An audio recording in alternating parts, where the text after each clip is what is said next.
Hello guys, আসসালামু আলাইকুম। সবাই কেমন আছেন? আশা করি ভালো আছেন। আমিও ভালো আছি আল্লাহর রহমতে। আজকে রান্না করব লোনা ইলিশ বেগুন দিয়ে।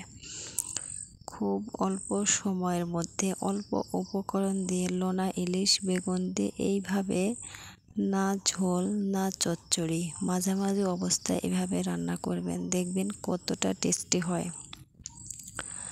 লোনা ইলিশের লবণ একেবারে অল্প দিতে হবে, তা না হলে বেশি দিলে খাওয়া যাবে না। এমনিতেই লবণাক্ত মাছ। অল্প পরিমাণে লবণ, হলুদের গুঁড়া, মরিচের গুঁড়া, হলুদ মরিচের গুঁড়া পরিমাণ মতোই দিতে হবে। লবণের পরিমাণটা একেবারেই অল্প দিতে হবে।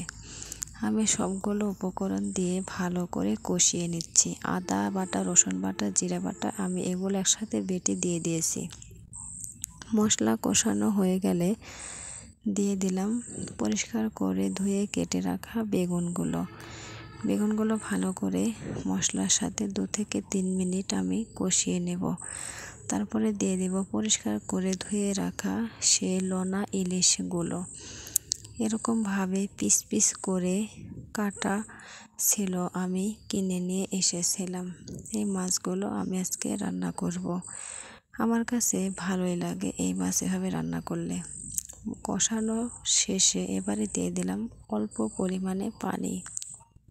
যেহেতু বেগুন অল্প পানিতেই গলে যায়, সেজন্য অল্প পরিমাণে পানি দিয়ে আবারও 3 থেকে 4 মিনিট রান্না করে নিব। এবারে দিয়ে দিলাম ভাজা জিরার গুঁড়া। যেহেতু বলক চলে এসেছে, সেজন্য আমি ভাজা জিরার গুঁড়াটা দিয়ে দিলাম।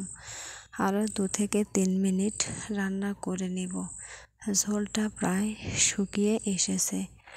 রান্নাটা ঠিক এভাবে রান্না করে নেবেন, একেবারে মাখা মাখা, খেতে অনেক টেস্টি। কালার মাশাআল্লাহ অনেক সুন্দর হয়েছে। সবাই আমার চ্যানেলটি সাবস্ক্রাইব করবেন প্লিজ। আল্লাহ হাফেজ।